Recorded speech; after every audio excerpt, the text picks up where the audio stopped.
First time ko pong pumunta sa bahay ng biyenan ng kapatid ko. Sabi ko, picturean kami ng baby. Karga ko yung pamangkin ko at nakataas yung dalawa kong braso. Pero tignan niyo po ang braso ko nakababa at yung anino ko masyadong baluktot at tuwid.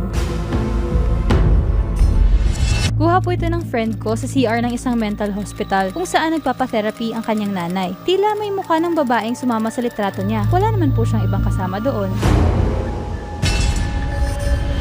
Nag-selfie ako sa isang salamin sa may museum na pinuntahan namin sa Vigan. Tinanong pa ako ng guard pagkatapos ko mag-selfie kung may kasama daw ba ako. This video was taken last January 2011. Sa loob po ito ng bahay namin. Mapapansin niyo po sa video, may part na natigilan ako sa pagtugtog.